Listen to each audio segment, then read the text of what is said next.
भारत में नदियों के स्नान की बहुत महत्व है। विभिन्न नदियों में स्नान करना महत्वपूर्ण माना गया है। बात गंगा की हो तो ये बात बहुत बड़ी हो जाती है, बहुत उच्च हो जाती है। प्रश्न दिमाग में ये आता है कि क्या केवल गंगा में स्नान मात्र से हमारे पाप कट जाएंगे, हमारे बुरे कर्म खत्म हो जाएंगे या नहीं होंगे?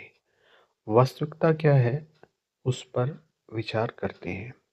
देखिए, सीधे तौर पे कि हम बहुत अधिक पापी रहे हों, पाप पूर्वक हमारा आचरण रहा हो और हम सोचें कि मैं गंगा में जाऊंगा, स्नान करूंगा और मेरे सारे के सारे पाप गंगा का पानी जो है वो धो देगा और अपने साथ बहा लेके जाएगा।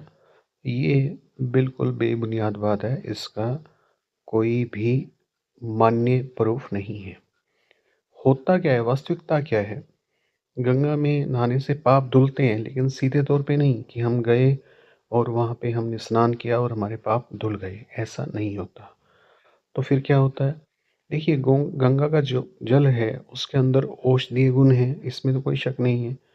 आप गंगा जल जब घर लाते हैं तो सालों साल वो खराब नहीं होता, औषधीय गुण है इसका। तो जो प्रूफ है वो तो हमारे वैज्ञानिक भी दे चुके हैं।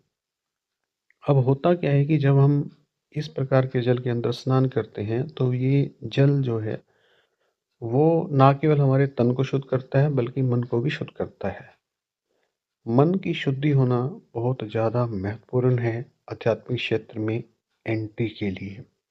या यूं कह लें कि पापों को अगर आप धोना चाहते हैं, पापों की अगर आप धुलाई चाहते हैं, तो सबसे पहला जो काम करना होगा वो आपको अपने मन को शुद्ध करना होगा। गंगा जल के अंदर वो पावर है, वो कैपेसिटीज है जो आपके तन को तो शुद्ध करता ही है, साथ में आपके मन को भी शुद्ध कर देता है। वो उसके अंदर औषधीय चमत्कार है। जब आपका मन शुद्ध हो जाएगा तो ऑटोमेटिकली क्या होगा कि आप अध्यात्म की ओर झुकने लगेंगे। शुद्ध मन क्या होगा? अच्छे विचार पैदा करेगा और अच्छे विचारों को सपोर्ट करेगा। अशुद्ध मन क्या होगा? बुरे विचारों को पैदा करेगा, बुरे विचारों को सपोर्ट करेगा। अगर बुरे विचार पैदा होंगे तो हम बुरे कर्म करना शुरू करेंगे। अच्छे विचार पैदा होंगे तो अच्छे कर्म करना शुरू करेंगे। यहाँ जो अच्छे विचार पैदा होंगे शुद्ध मन होने के कारण और वो हमसे अच्छे कर्म करवाएंगे, वो अच्छे कर्म हमारे पापों को काटने में सहायक होंगे। उसके लिए आप एक एक्सपेरिमेंट कर सकते हैं। अगर आप गंगा पे नहीं गए हैं तो आप वहाँ पे जाएं और कुछ दिन रहें और नियमित रूप से 2 समय स्नान करें। फिर आप ऑब्जर्व करें कि आपके मन के ऊपर क्या प्रभाव आ रहा है, कितना प्रभाव आ रहा है। उस हिसाब से आपको पता लग जाएगा कि गंगा किस तरीके से पापों को धोने का काम करती है और कैसे गंगा जल से पाप कटने लगते हैं। गंगा जल एक तरीके की शुरुआत करवा देता है आपके मन को शुद्ध करके, बाकी का काम शुद्ध मन अपने आप करता है।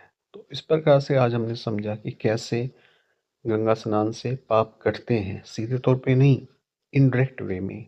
इनडायरेक्ट वे में गंगा जल हमारे दिमाग पे असर डालता है और हमारे दिमाग को शुद्ध करता है और फिर हम पाप को काटते हैं।